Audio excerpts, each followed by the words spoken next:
right, so we've come to actually the last lesson here, which is talking about teenagers. And I know that many of you, I don't think too many of you have teenagers. I don't know, Pradeep, maybe. Pradeep, you have a teenager, right? Or almost a teenager? Yeah.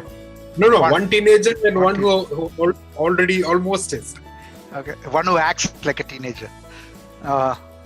True. Yeah, I'm just scanning the list here. I don't see anybody else that has any teenagers. So, but don't worry. If you have kids, oh yeah, of course, yes, thank you. So you either have a teenager or you'll very soon have a teenager before you know it. So this is one of those phases of life that culturally and in society they tend to have built sort of a myth around it, that teenagers are difficult. Oh, wait for the teenage years, you can and you sort of end up dreading it, right? When it comes, and even the day they turn 13, oh my goodness, I've got a teenage. So how do you deal with that, right? So we talked about infancy to childhood, and last week we talked about childhood.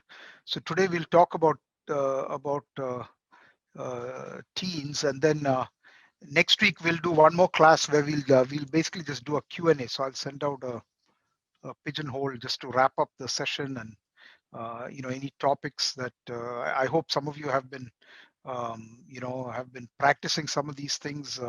It'll be good to hear about things that are working, things that are not working, and any specific questions that you have. Of course, we've done a couple of Q&As, I think, especially around the rod and things like that, but we'll just have a general Q&A on any of these topics, right? So I hope you can see my slide. Can you all see the slides?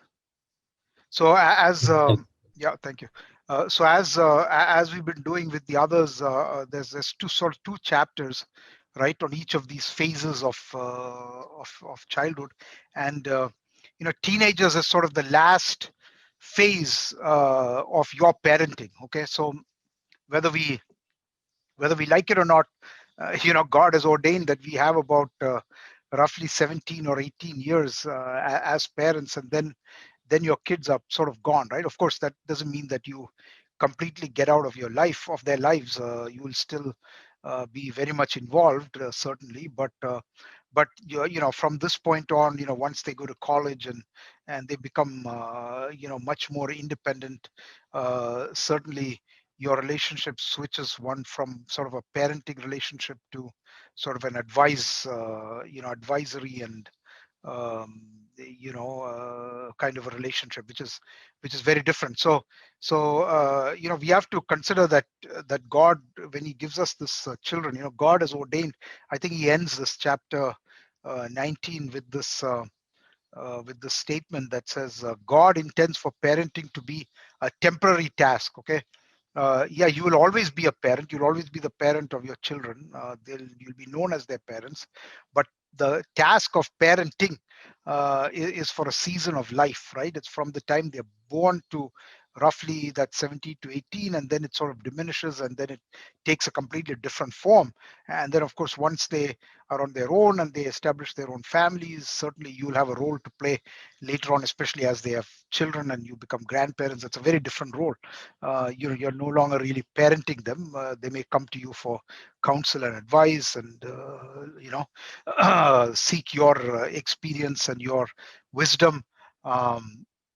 But that's where that sort of your authority over them is pretty much not there, right? So if you remember that the authority graph and the influence, right? So certainly you might still have a lot of influence, but your authority is pretty much zero, right? And so that time limit, we may think it seems like, when you think 17 years, 18 years seems like a long time, but to be honest, having gone through it with 5 kids so far, and very soon 6th one, I can tell you it just goes very fast. Okay, before you know it, you wonder where the years have gone, and then as you see them moving on in life, then you start wondering, well, did I do the right thing? And all of these kind of things come into your mind. So I think these are precious years that God has given us. They're really in the scheme of life. If you consider that your child lives to be, let's say 80 years old or something, you have less than a fourth of their life where you are really actively parenting, right? Less than one fourth, less than 20 years out of say 80 years. And so it's important that all of these things, all of you who have the younger kids, okay, this point is repeated almost with every one of these sections that says, and he says that whatever I'm telling you in these chapters, I'm assuming that you're doing all the things that we said in the previous chapter, right? Previous chapters. So this is sort of building up, and if you really don't do those kind of things, if you're not establishing authority when they're children, and you're not building up their character, working on their character when they are in their childhood phase, then when you come to teenagers, you're going to have some of those problems that people talk about, right? Because at this point, if you look at the graph there, your authority is sort of below the halfway mark, right? And your influence is sort of, that's where you should be, right? You should be having a more influential, increasingly influential, and less authority oriented relationship. But if you haven't done all the right things early on, it becomes very difficult. So with that, so let's talk about the teenage years. Okay, so this is mostly from chapter 18, which talks about the objectives. So the teenage years is roughly from 13 up to maybe 17, 18. Once your children leave for college, maybe they end up staying with you and going from home, so you'll have a little more of a room there. But if you're like me, for example, all of my kids have left home when they were 16 or 17, almost 17, and that was sort of the end of my parenting phase. So this is the time period. And then so if you look at what characterizes this period, the one word is this word called insecurity. Okay, so your child is in a period of time where they're sort of in between that, being they're no longer a child, but they're not quite yet an adult, right? And of course this changes as they get further up in years, but where I'm going through that with my son Paul right now. He's 12 this year. He's going to be 13, and he's sort of shot up physically. He's just grown. He looks like an adult, but he behaves like a kid. Okay. Now he's less and less behaving like a kid, but that's the change that's going on, right? So physically they're growing, they're bigger, they're stronger, they're able to be more independent. At the same time, they're a little hesitant, right? You expect them not to act like a child, not to be too childish, and you say, "What? You're so old. Why are you acting childish?" At the same time, if they try to be too much of an adult, they get sort of like, "Hey, what are you doing, acting like a grown-up person?" Right? So it's a little insecure, a period of insecurity and vulnerability, right? They feel vulnerable and they're anxious. So this is where they start worrying about your appearance. So all of a sudden, the child that didn't care how he combed his hair a couple of years ago, or what his hair looked like, he probably never, no comb, never even touched his hair. All of a sudden, he's worried about how he looks. He's worried about what he wears. He's worried about what his friends are going to think about what he wears, and all these kind of things, right? And so there's a lot of anxiety in their lives, right? They're worried about their appearance, and they're worried about their personality. So they're learning a lot more about the world. They're getting new ideas. They're starting to get interested in things that maybe they were not that interested in. They're starting to have more adult oriented conversations. They're able to hold their own in conversations with adults, but yet not quite I can just see conversations where we the sort of interesting situation I have is that I have typically kids of all ages, right? So right now I've got two that are much well, I got one that's an adult, and then another one that's an older teen, and then you got Paul who's coming into the teenager. So we sit around and talk about all kinds of things, about politics and about culture and all these kind of things. And then when we talk about something, somebody like a Paul will jump in, and in the middle of two sentences he'll say one thing, and then he'll say, oh yeah, okay, and he'll switch the other way. And it's clear that he's still trying to work things out in his mind. What does he really think about this, right? So there's a lot of insecurity in thought, there's a lot of lack of stability in thought, and their thoughts are being shaped, their worldview is really being shaped, the way they look at things is being shaped. And of course what has happened prior to this will have a great influence on that, all the shaping influence from the past. But this is sort of where they really start making that transition. Okay, so it's a very, very important period, and they're trying to establish independence. Okay, they don't particularly, they want their independence. At the same time, they're still in your home and they're still under your authority, and they know, if you've done all the things right, they know that they still have that respect for you. At the same time, they want a little bit of freedom, right? So I'm sure those of you, the two or three of you who have teenagers, you've sort of seen this, right? And so they're trying to establish that independent persona, and they want to be their own person. And sometimes, they will resist when you try to, as a result of this, when you try to, control them. Okay, they will resist, and it's important as parents that we understand what they're going through, and we understand that we need to give them a certain, I'll say, give them some rope, let them loose a little bit. It's not like, the reins that you have on the horse where you're trying to control everything they do. Yes, you do still need to control certain things when you see them going off the wrong way, off into the wrong path. But nevertheless, you need to loosen the reins a little bit to let them sort of find themselves, right? So this is an important part of growing up. So and then very often you'll find that kids during these years, yes, they do, sometimes get into these rebellion. But typically, when they rebel, it's not that something happens in their teenage years that triggers that rebellion. It says in the book here, in the section on rebellion on pages 185 and 186, that what's actually going on is that there's probably some latent things, from the past that are causing these, right? So for example, if you you know if you, for example, he gives the example there of, if when they were growing up, when they were in their childhood, if you were a kind of parent who embarrassed them publicly. Okay, if you did not discipline them in the right way, maintain their dignity and all that, then you'll end up having problems here, and they will tend to rebel, right? If they, on the other hand, saw you as somebody who was loving, who dealt with them in a proper way, who spent the time with them, who instructed them from scripture, who controlled their anger, his anger or her anger, who then that the likelihood of rebellion is greatly diminished. Okay, so the rebellion of his heart is an expression of the times perhaps that he suffered indignities or public reproofs, right? And very often we're taken by surprise. We say, oh, you were such a good kid,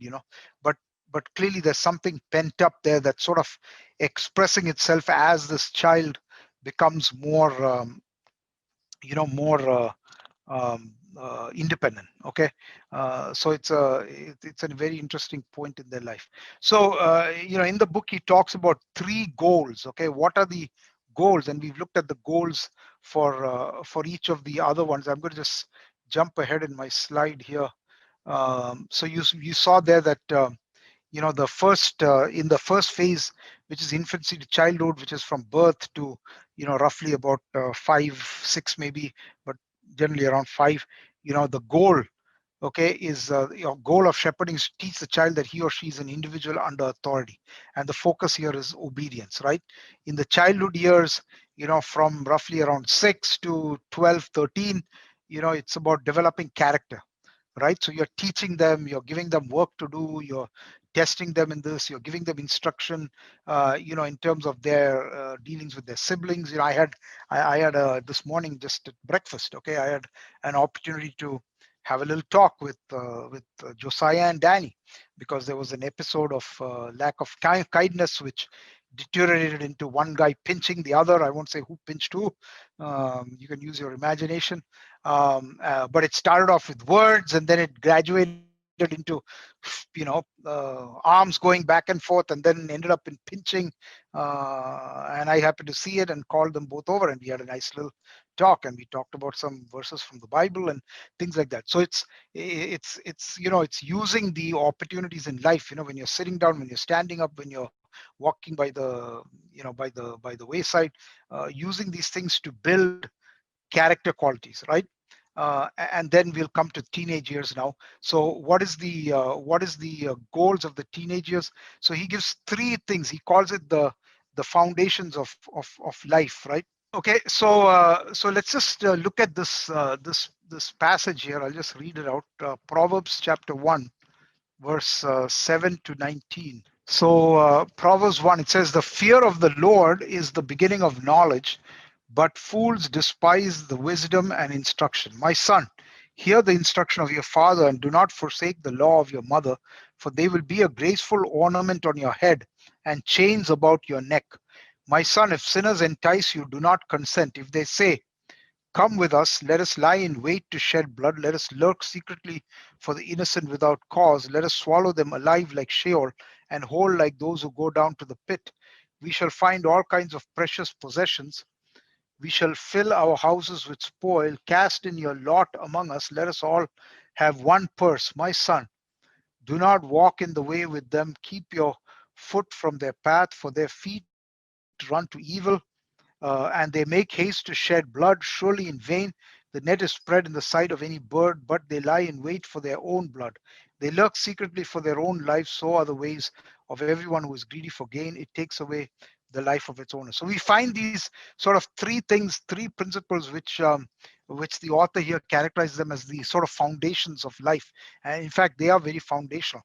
So the first one is the fear of the Lord, right? So my son, verse 7, the fear of the Lord is the beginning of knowledge, but fools despise wisdom and instruction. Okay, so what is the fear of the Lord? So the first foundation of life is the fear of the Lord. It means walking in the fear of the Lord. Okay, the fear of the Lord is the beginning of knowledge, and the but fools despise wisdom and instruction. So if you want to be wise, okay, you've got to have the fear of the Lord. Okay, and if you don't have the fear of the Lord, then you're foolish, right? That means you're despising wisdom and instruction. That's a very foolish thing to do for a child. So the point of this is that your teenager, and this is not something that starts here. Obviously you've been working on this throughout their childhood and so on, right, from infancy onwards, to introduce them to God and who God is and the nature of God and all these. But when they get to this age, they need to have that sort of healthy fear of the Lord, right? They must be motivated by a sense of awe and reverence. So by this point they should know the character of God. They should know about the power of God, right? And you want their choices to reflect a growing understanding, a growing comprehension of what it means to be a follower of God or a worshiper of God. And they must know that they are accountable to God, right? That God is a holy God, and he desires his people to be holy. They must have an understanding of truth and what is truth, right? So we need to shepherd them to live out of the fear of God rather than the fear of man. So keep in mind that this is an important distinction here: the fear of the Lord versus fear of man. So at this point, remember I said they are trying to get their approval of their peers, right? So things like they're too overly concerned about the way they look and the clothes they wear, and you know aligning with the latest style, latest fashions and styles and all those kind of things, right? But you need to teach them that what they're being bound by their fear of man, right? They're being bound by a desire to please men, and we need to bring them back to this understanding that the real wisdom, right? The fear of the Lord is the beginning of knowledge, right? The fear of the Lord is the beginning of beginning of knowledge, and so we need to take them away from the fear of man to the fear of God. So this is an important goal that you need to set for yourself, and you need to evaluate, as we said last time, right? Having that sort of periodic, twice yearly evaluation, that is something that you should continue into this with the husband and wife, right? And he talks about that one of the most powerful ways that you do this is by example. Okay, sharing your own experience, when you were a teenager, or maybe even when you're an adult, how you are, you had some experience where you are doing things a certain way because of your inordinate fear of man. What did that do to you, right? The pressure that it put on you. And then when you gave that up and you focused on doing what the Lord wanted you to do, right? Having a greater fear of the Lord than fear of man, how that created peace of mind, how it gave you some freedom, and how liberating it was, right? So this is an important goal. You want your children, by the time they leave your home, as a late teenager, 17, 18, whatever the age is, right? You want them to really have that real understanding, true understanding of who God is, of His nature, and you want to be able to see them organizing their lives, in a way that reflects that they have this fear of the Lord, right? And so that involves, we'll talk about the methods later, but involves teaching, it involves, instructing them, it involves talking to them about your own examples or examples from the lives of others. The second thing is adherence to parental instruction, right? So the second foundation, right? So if you look at verse 8 and 9 in that Proverbs 1, my son, hear the instruction of your father and do not forsake the law of your mother, for they will be a graceful ornament on your head and chains about your neck. All right. So these are things that, when you talk about ornaments, right? I know we brethren people are not supposed to wear ornaments, but nevertheless, scripture does talk about ornaments here in a somewhat positive way. It says that, talks about graceful ornaments on your head and chains about your neck, meaning that they are attractive. Okay. They make you attractive. They make you look good, I suppose you can say, right? So what is it that is a graceful ornament and chains about your neck? It says, if you hear the instruction of your father and you do not forsake the law of your mother. So when you adhere to the instruction of your parents, it brings blessing. And when he's talking here about ornaments, he's talking about your character. He's talking about your life, right? He's not talking literally about ornaments here. He's just comparing it to ornaments. But he's saying that it will bring a blessing to you, right? And you need to. So what you need them to learn here is what it says here is the viability of Christian walk in your own life, right? So they need to see in your life that you have followed, okay, biblical instructions, that you have followed the fear of the Lord, and you have lived your life in the fear of the Lord. Okay, and have that honest relationship with your children. Okay, we'll come back to that.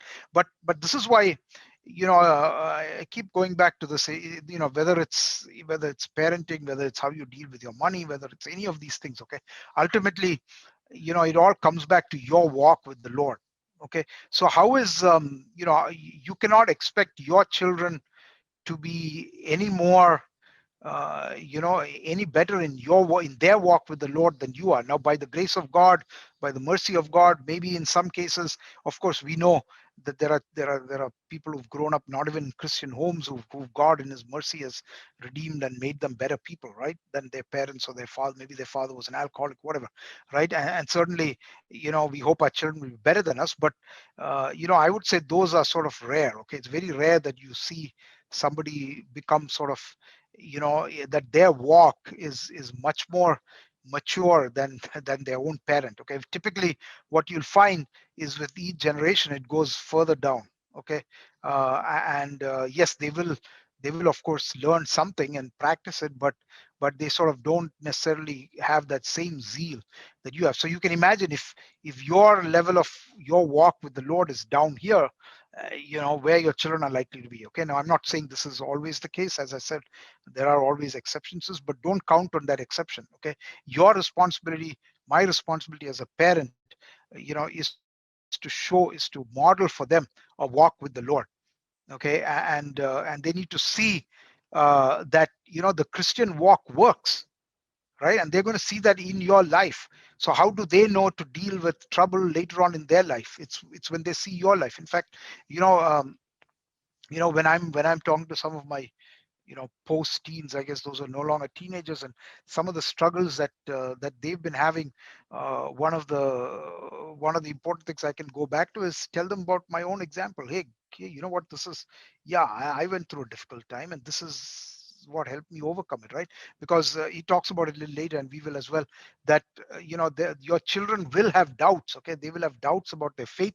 Very often that may not happen. Some of it might happen when they're teenagers, some of it will happen actually when they go to college, and they start getting more and more exposed to other ideas and other thoughts, and they start feeling some of the difficulties of a fallen world. Okay, that they start really experiencing that, because let's face it, right? Our children who grow up in our culture, meaning in our believer culture, right?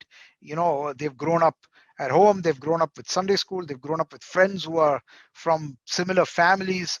Yeah, they've been exposed some to schools, but maybe some of them even go to Christian schools, like many of our kids do, right? So again, their exposure to sort of a non-Christian environment where they are sort of the minority is very limited. Okay, it's almost non-existent for many of our kids.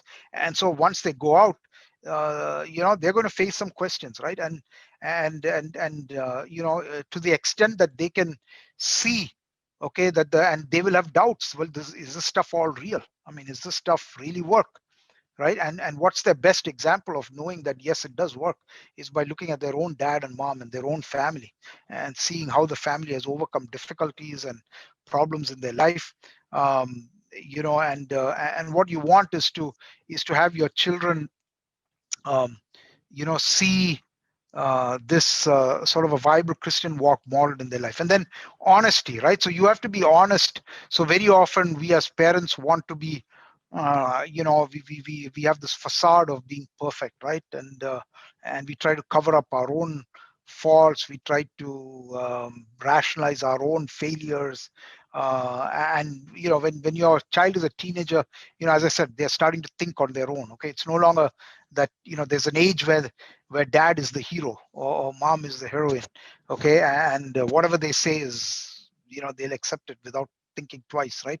Now they're starting to get knowledge in. Okay, I mean, I can see that with some of my older kids. Okay, when we have discussions on politics, I mean, they with politics, something I'm very interested in, but they don't there was an age when Lisa used to follow slavishly whatever I would say. Okay, listen, I don't know if Lisa's there. She's probably there. But today we have more arguments than we have agreements. Okay, when it comes to politics, that's okay. You know, but it's very mature arguments that we have, and we you know we stand up for our own thoughts and our ideas, and we reason about it. But she's an adult, and that's perfectly fine. But that dynamic has changed. Okay, it's no longer whatever dad believes I believe. And so you've got to be honest. So the worst thing that can be is where you're trying to present yourself as somebody you're not. And I'm just going to read here from the book here on page 191. He says, if you are living in integrity with God and your children, none of the above is overstated. Okay, if you are honestly sharing your life experience and how you have come to know God more deeply and find him more and more satisfying, you are showing the viability of Christian faith. And I mean, I can tell you that one of the things that influenced me the most growing up in those teen years was my own father had a very big transformation in his life. Okay, he was, I would say, in my early years, which I don't remember very much. He wasn't really all that involved, but he was not. I would not even characterize him as a very spiritual man. Nothing. It wasn't that he had any bad habits. He was very good, but he wasn't spiritual in terms of his walk, in terms of his interest in the word, in terms of his involvement in church.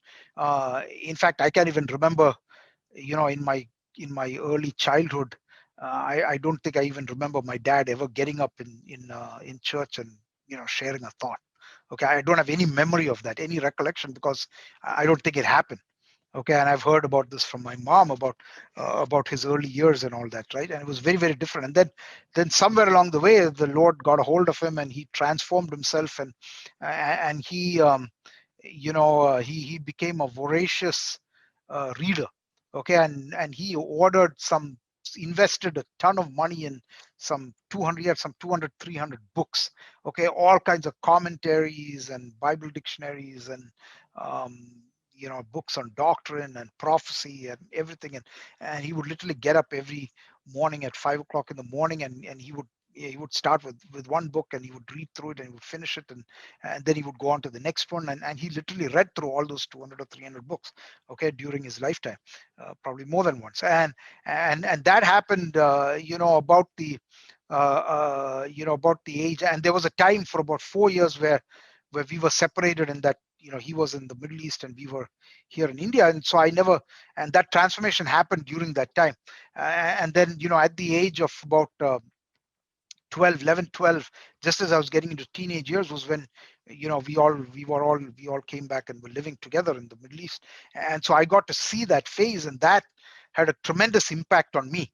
And it's not like he sat there and taught me and lectured me or anything, but he was interested in those books, I was interested in books. So I also started reading books by John Walvoord, and prophecy was very interesting. Today I have a very different view on prophecy, but but that's a different story. But books by Darby, which I couldn't even understand, and C.H. Mackintosh, and there's a guy called Harry Ironside, H.A. Ironside. All the whole commentaries by Ironside, and I would start reading these things simply because my dad was reading them, right? So it's that honest relationship where that had a tremendous influence on me, and to this day, I think had I not had that experience, perhaps it would not have carried over into my later life. So yeah, you've got to be honest with your children. You must never, it says that your relationship with your children must be honest. You must never give advice that suits your convenience or that spares you trouble or embarrassment. You must be parents who have demonstrated that you are not using your children in any way. If those things are in place, your child will not generally want to remove himself from parental instruction. So this is a time where you want to start making sure that they understand that you're looking out for them, right? And you're moving from that sort of authority going down to influence going up, right? And when you do that effectively, then you'll find that your relationship really, and they will then adhere to instruction. They will still continue to value your instruction even as they're getting all these inputs from the world outside, right? So and then he talks about some of those things, some of those contexts, right? And that's what I talked about, like during family worship, for example, right? It's a special context for instruction. Okay, and the instruction needs to happen in the context of our daily life, just like it says in Deuteronomy 6. Okay, so that's adherence to parental instruction. And the third goal is disassociation from the wicked. So we read all that in verse 10 to 19. I'm not going to read it again. In Proverbs 1, if sinners entice you, do not consent. So they're going to be facing a lot of temptation. Okay, they're going to be faced a lot of temptation from wickedness. So this is the third foundational issue that they've got to learn about, this principle that's talked about in Proverbs here about disassociating themselves from the wicked. Okay, the one who lives in the company with wicked people will learn wicked ways. Okay, a person, is as good as the, what is it? There's a saying in English, right? That you're as good as the company that you keep. And he talks here very interestingly about how your home. Very often this happens. Okay, when your home, they don't find your home to be an attractive place. Okay, home is like a place where, and maybe some of you have had this experience. Okay, where and I've talked to several college age children whose home life was just a disaster.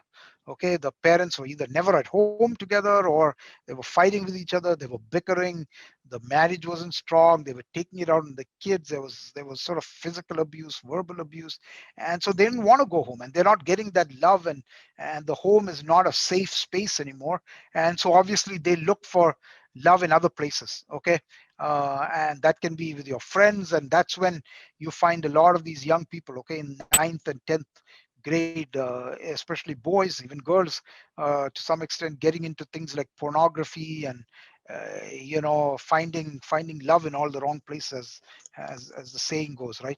So they need to feel like the home is a healthy place, that a home is where, yes, they can be themselves, right? That means you got to give them a little bit of rope to be themselves, help them discover themselves. At the same time, you guide them.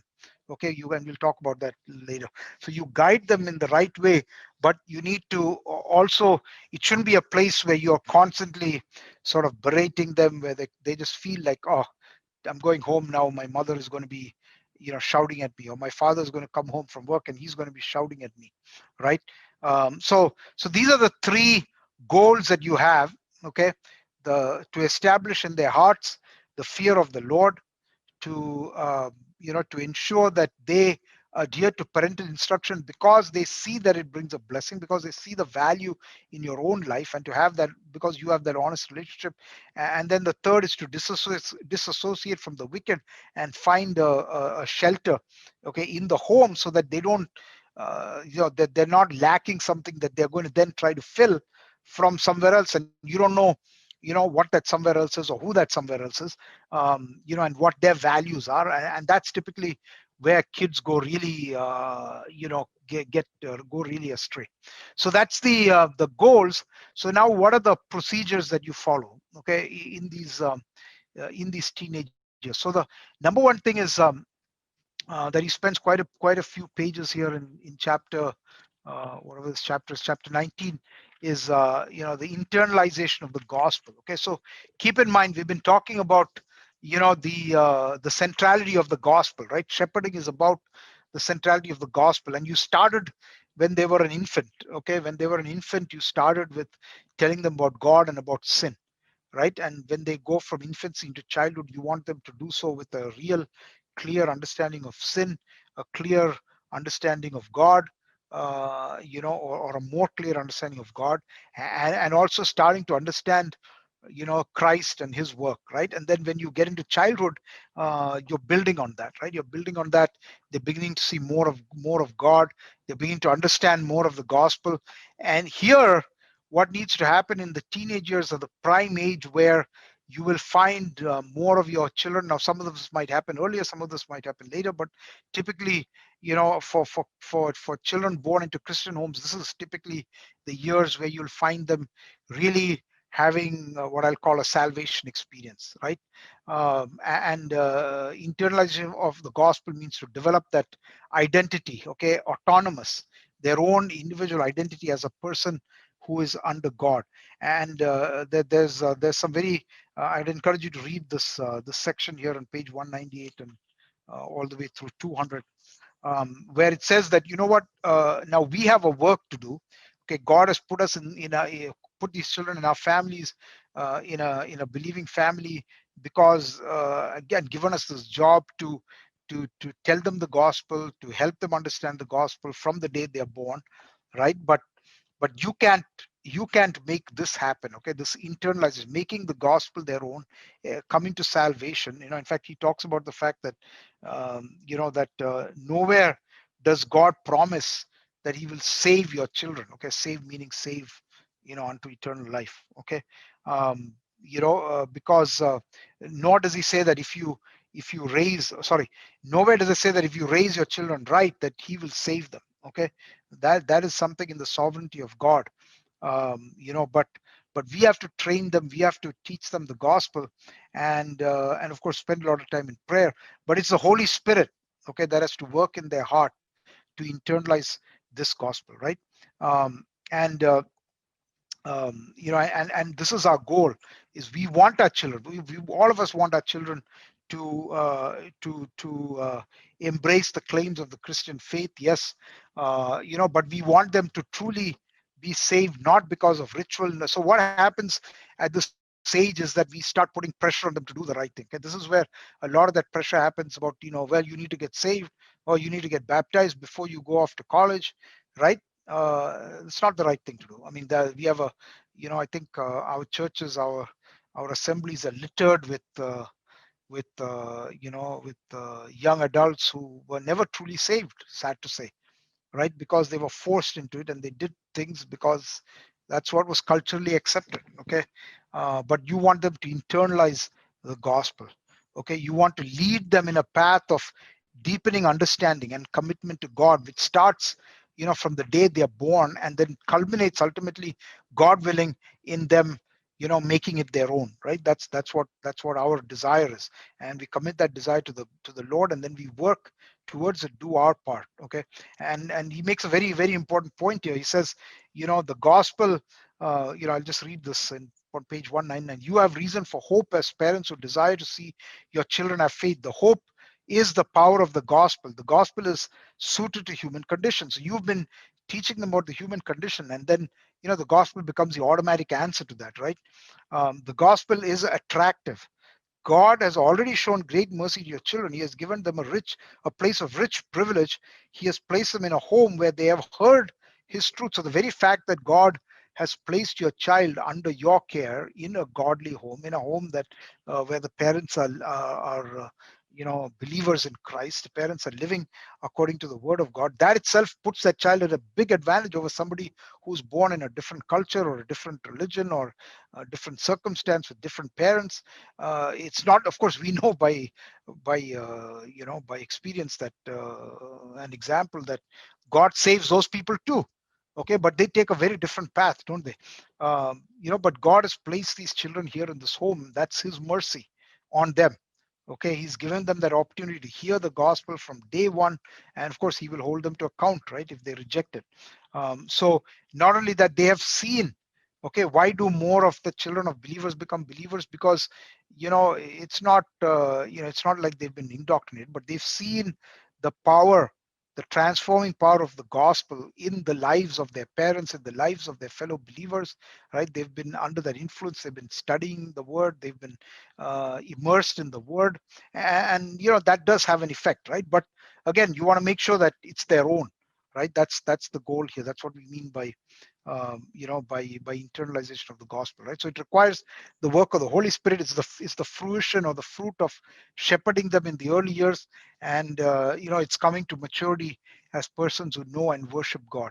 Okay, so you have to shepherd the internalization of the gospel. So your role is to encourage the child and to seek to influence in the process of internalizing gospel. So you are directing their hearts. You are teaching them at home, right? You're teaching them during your family all times. You're teaching them otherwise, right? And showing them how the gospel applies to various areas of life. And as you do that, you're helping them internalize the gospel, becoming more and more real. You're helping them to understand and realize their own sin and their brokenness, right? And as they start having temptations and as they start failing, even, they begin to understand really that what my parents told me was true, that it's not about me, that I'm a sinner, that I'm unworthy that I'm unable to do this without the power of God, without the power of Christ, without the Holy Spirit living within me. Okay, so we need to keep focused on this. So that's the internalization of the gospel. So some of the other procedures, right? You need to develop a shepherding relationship with your teen. So this is really talking about, in the early years, you establish your role, okay, and a right to be involved. And this is what I was talking about earlier. If you're not dealing with them properly in the early years, in the infant childhood and childhood years, okay, if you're not building that relationship, if you are a tyrant and all you're doing is just beating them up and shouting at them, and some of you have had that experience sadly with your parents, and you can vouch for this, okay, with your testimonies. uh, when they become teenagers and they go beyond the teen years, sort of you give up that right to be involved in their life. Okay, and again, we talked about authority and influence. You want your child to be willing to place himself under your authority because he trusts you, right? And you're able to influence him. So he will also have doubts, okay? And and you want to make sure that you don't alienate your child, right? You want to, when they start doing wrong, and they will start doing wrong, they will start getting involved in things that may not be healthy. But what you need to do is rebuke them in love and gentleness, right? You should never give them the feeling that you don't accept them.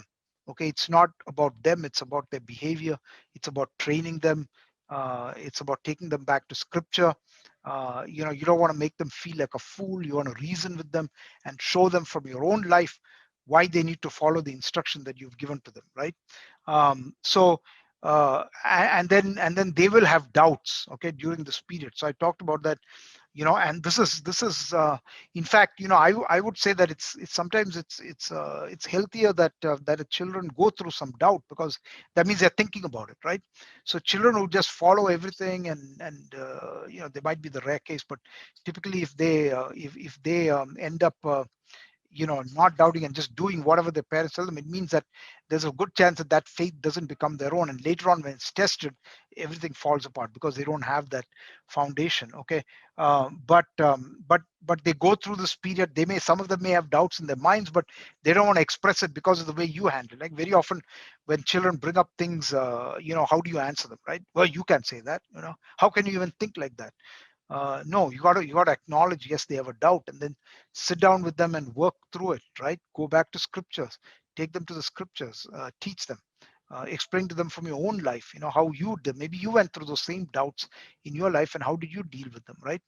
What are the experiences that helped you? What are the things you studied that helped you to deal with this doubt?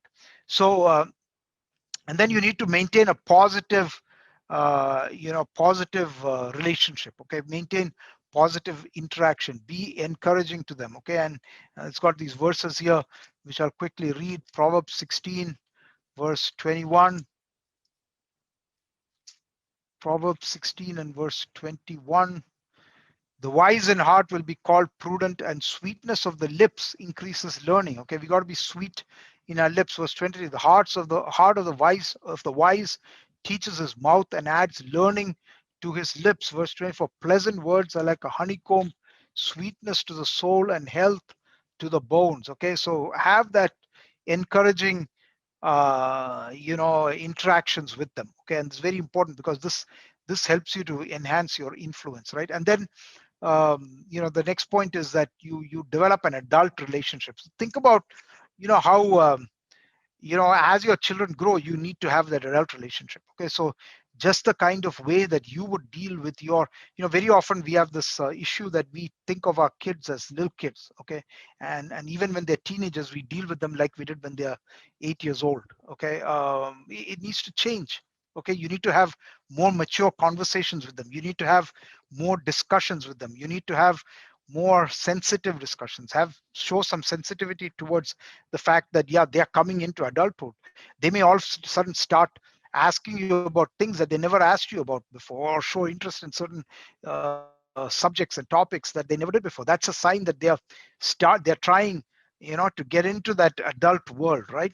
And it's important that you use that time to really build that relationship. Okay, because that, again, this is being in an adult relationship is, you think about how you deal with adults. Okay, you want to influence, right? It's like the difference, these days in management philosophy, in the old days, it would say it was a very hierarchical thing, where they say that you manage by command and control. Okay, you say it, they do it. You say it, they do it, right? And you don't have to reason. Now that is all changed, right? So today, if those of you who are in the corporate world, that you go to any management class, it's all about leading by influence or leading by example. Okay, and it's about consensus building, and even if you want to do something, you go and discuss it with them. You take inputs, okay, um, from everybody, because they are part of the discussion, they're part of the decision making process, right? And even if you don't follow all the inputs that are given to you, nevertheless you might change a few things here and there based on that input, so that they feel respected, right? So that's the kind of way even the corporate world is moving, and in fact that's sort of in scripture, right? You have the positive interactions, and you develop this kind of relationship where again you're still a parent, you're not like their peer, okay, but you're having more of a friendship, more of an adult relationship with them. And then there's another point here, which is wait for the right time, okay. And this is and then one more thing, they're sort of tied together, okay. Deal with broad themes, okay. Now remember, when we started off, we were talking about like the infancy to childhood, right, where we said that if you're, and the goal there was teaching about obedience, okay. And this meant that pretty much any act of willful disobedience you had to punish, okay. You would have to spank them to teach them, because that's what.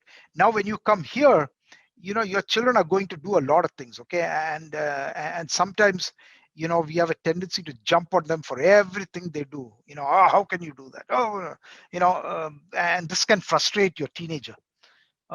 So you need to do two things. One is, sometimes you wait for the right time to have the conversations, and then you deal with broader themes. So don't pick on every single thing they do, okay. Well, because then you're going back to that thing of picking on behavior, right, and not helping them understand. So let's say a broad theme might be laziness and consider and being conscientious, right? So you can pick on every single thing they do that's lazy and berate them for that. Well, you need to do this, okay. No, you can have a conversation with them, take them back to scripture, talk about the examples of the ant and the sluggard and things like that, okay, without nagging them on every single thing. So that's what it means to deal with broad themes, and then wait for the right time. There are right times and wrong times to be having these kind of conversations with them, okay. So just like, sometimes when you're dealing with adults, right, this ties in with the adult relationship. You don't just jump on somebody and start lecturing them. You wait to for a right there's a right time. You pray about it, right? You deliberate about it, right? And then you, of course, when we're talking about things that, if they're about to walk into some danger, then you react. But typically the kind of things they're going through at this phase in their life, some of them, that requires a little bit of thinking. It requires a little bit of discretion in terms of how you address it and when you address it, okay. um, you allow room for disagreement, so you don't have to agree on everything, okay. As I mentioned to you, um, my some of my older kids and I don't agree on politics, okay. And sometimes it can aggravate me, and then I have to remind myself, you know what, this is not that important, okay. We can disagree on this someday. So of course I know I'm right, and someday when they get older and mature, I can see some of you are laughing. If I could see you, they'll agree with me. I'm just kidding, maybe I'm wrong too. But the point is that you don't have to agree on everything, okay. It's possible to disagree and still maintain that relationship, right? And they can still respect you, okay. Even though they disagree. And then very, very important, we have to entrust ourselves to entrust our children to God, okay. It's highly important here that as I said, we only have a few years, right? And the time that you spend in prayer for your children, at the end of the day, you can do all the right things and they could still go astray, okay. So and a few other things, some of the things on pages 208 and 209, he talks about a heading called beyond internalization, okay. And he says that here are some of the things that we need to focus on them, right? Or focus in terms of shepherding their hearts. Number one is to develop a Christian mind. So you want them to develop that Christian worldview, okay. Number two is developing friendship with adults, right? You want to make sure that they're making friends with other adults as well, okay. So far they've been listening to you alone, but don't hinder them from again, ideally godly friends, godly adults who can spend time with them and maybe share their own experiences with them in a healthy way. Constructive friendships among peers, right? And then number three, discover and develop their peculiar ministry niche. So you want to start getting them involved in various things, right? So go beyond just the Sunday school and attending classes to actually doing certain things that they can do in the church.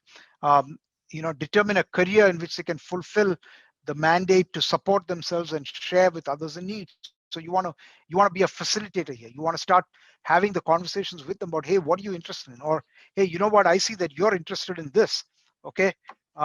You're interested in physical therapy, or I see that you have a skill for doing this, or you have a skill for music, or you have a skill for mathematics. Maybe you should think about this. It's not, you're not trying to control them, but you're having that, you're trying to help them and guide them, right? Because again, if you have that good relationship, they will look to you to provide them that guidance, right? And as they grow up, okay, they're going to start establishing their own home and family, right? And you can help them through that period of transition, right? And that's where a real change happens in your relationship, right? And then eventually to as they go past the teen years, it's developing that sort of mature long-term relationship with the parents, where you're now sort of you're still a parent, but you're more like peers, right? And you're there to advise and help, and more like when they need that advice and help.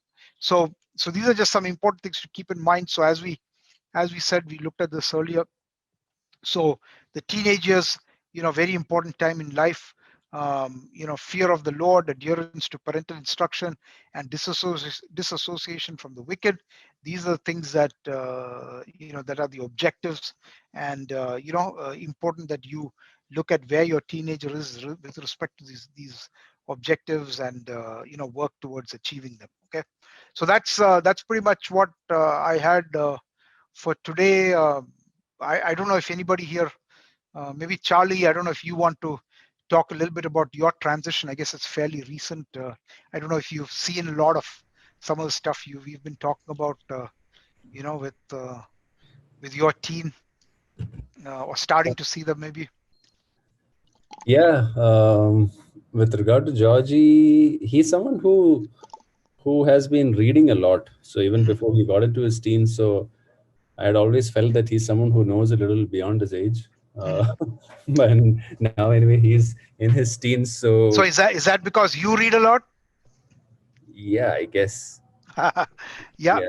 So, but I guess yeah. And now he voraciously reads the newspaper. So, like you said, he also now kind of asks questions about politics, and Yep. mind is exposed to a lot of Hmm. things. So Yep. there's always that constant attempt, especially during the family prayer and all of that, to try and tell him that this is a sinful world and the Yep. world is Yep. evil, Exactly. because that's the only way we can explain all the things that are happening, especially in our country, right? Especially this recent issue of what happened in Uttar Pradesh and all of that. He's Mm. asking a lot of questions. So to try and tell him that at the end of the day we are all fallen and we live in a sinful world, and then always trying to point them back to the Bible and to the gospel.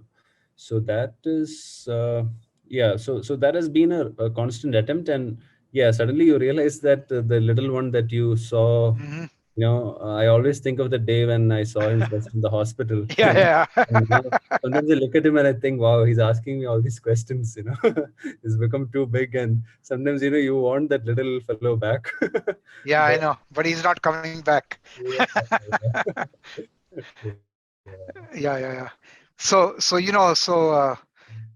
I also, you always wish, and I keep telling Josiah, I wish you would stay small, but I know it's not happening. So now we get cats instead. Um, Yeah. so our two cats grew up, so we went and got another baby cat. Um, Yeah, and because there are so, cats there, there's clamor for cats here too. oh, really? Yeah. Yeah, it was dogs. I don't want a dog, so unfortunately, to avoid the dog, I have to let them get another cat. But anyway, that's a different story. So somebody just asked, okay, he says, I heard you say that kids should have other adult friends in church. Did I hear that right? If yes, please explain again. Did you mean like these adults, like their parents' peers? Yeah. So what I meant by that is, yes, you heard me right. I think you want them to. The way I would think about it is, you want to maybe connect them, get some other adults involved in their life, and the good example of that would be, single guys who, again, you want to make sure it's the right kind of person who'll have the right influence on them, right? And I'm not talking about like they hang with somebody all the time, but you want them to start getting exposed and spending some time with others so that they're starting to. The point here is that see, they're going to go out at this age, and obviously they're interacting in school with some older kids who knows what they're getting influenced by, right? And they're going to start getting into some of these things. So it's important that they have some healthy relationships with somebody, and I wouldn't say necessarily peers of your parents, but maybe a level below. I would say like single guys, okay? And this is something, if there are single guys here, you can really ministry for all of you, and not just single guys, but even younger married couples, who maybe you don't have children yet, okay? But a great opportunity for you to minister by spending some time with some of these teenagers. Okay, they need. I think it's healthy for them to get some exposure to others besides their dad. Okay, and their moms in the case of girls, right? So that was the point there. If yes, please explain again. Did you mean like, yeah, okay, that's what I explained. I hope that's clear. Um, yeah, anybody else want to share? Pradeep, the only other person with a teenager. No, I think it's just a transition phase, like you said. No, it changes from treating them as a child to treating them someone who understands much more. Adolescent years is a complete paradigm shift, because the questions being raised and the understanding is more towards adulthood, and it will kind of shocks you that the transition is pretty quick also, right? So we should be prepared for that. Yeah, and I think I think, as you said correctly, they understand more. Having said that, they also don't understand, right? So I think they're trying to make sense of the world. They're definitely getting more knowledge and they're getting more exposure, right? But I think where they need the help is to apply that wisdom to it, right? And apply that sort of. And I talked about that, developing the what is it, the Christian mind, right?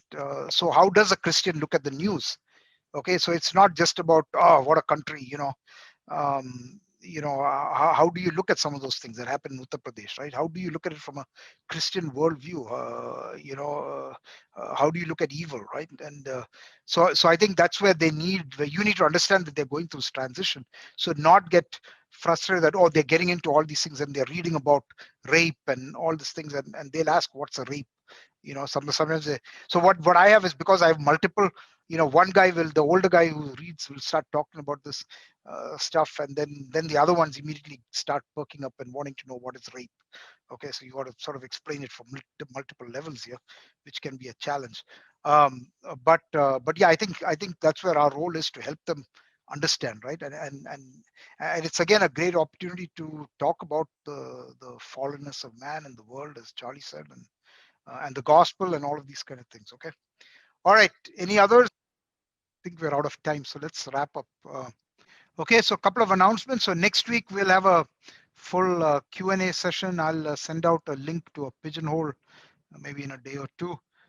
Please put your questions in, and I really encourage you to keep, whatever phase you're in, right? So just read through the first 10 chapters, or whatever, 11, 12 chapters, I guess, and and then whatever phase you're in, right, go through the 2 chapters on that, okay, with your children.